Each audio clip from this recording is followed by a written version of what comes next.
Welcome to Operation Viking. This is a recap through round 4. It's been a very interesting game, lots of new things. So I just want to talk about it a little bit. So as the game currently stands, the Axis have 7 victory points, although there are 2 that they will get most assuredly next turn. And then there are 8 other victory points that are in play. So if we go through it, the 2 that they'll get next turn is, as we'll see in the recap, they'll certainly take Leningrad next turn. I expect Japan to reclaim Tokyo. And then, from the other side of the equation, there's 8 other victory points in play. So the game, even though there's been a setback for Japan in the Pacific due to a rule misunderstanding, the game is still certainly winnable by the Axis, although it may be a challenge, but we'll see how it plays out. So if we start with the Atlantic, Germany opened the game taking France and invoking the Vichy rule, which has been interesting, and then also made a big push into the Middle East to support Italy in the Middle East. Italy's held the Med the entire game as the UK elected to surrender the Med and move its fleet back out of 81. Just this turn, Anzac was able to take back Egypt and Transjordan, potentially creating a path for the Allies to get back into the Med and deal with the Italians.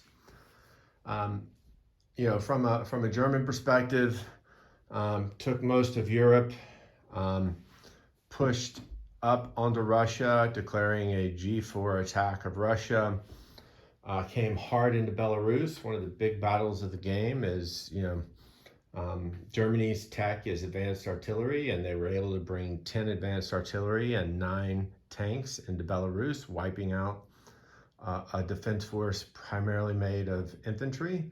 However, the Russians had about 8 tanks and 2 mechs situated in Bryansk, along with some infantry in Leningrad, and it was able to retake Belarus. However, there was only 1 tank left, and then Italy came in and took it back. So Russia's the Russians have abandoned Leningrad to the Axis strategically. They're repositioning to try to defend Moscow and Stalingrad, and we'll see how it goes. From a support perspective of other nations, you can see that Commonwealth has elected to help its Russian brethren, and so we'll see where that ends up. From a Med perspective,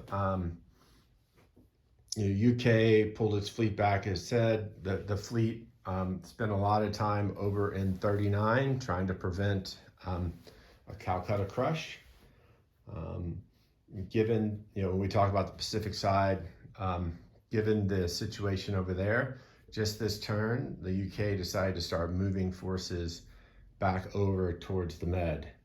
Another interesting development is the US has actually secured Iraq with the help of a British strafe. So the US was able to land 2 infantry in Iraq, and I suspect that we'll see more activity there as the game develops.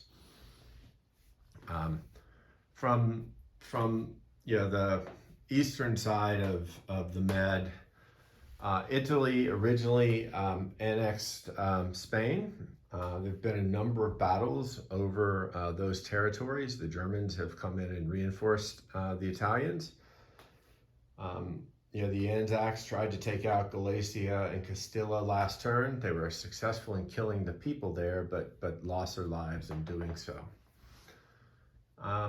U.S. tech, so from a UK tech perspective, ATC, not atypical, and from a U.S. perspective, it's heavy bombers. Germany is advanced artillery, and Japan has jet fighters. So as you see, Russia's pushing. Russia's getting pushed by the Germans. The Americans are starting to mass with a fleet in 101 and 106 and a transport in 91. And then 3 air transports that become heavy bombers next turn. So we'll start to see, Germany maybe get pushed a bit on its eastern flank, hopefully relieving some of the pressure on the Russians, but we shall see.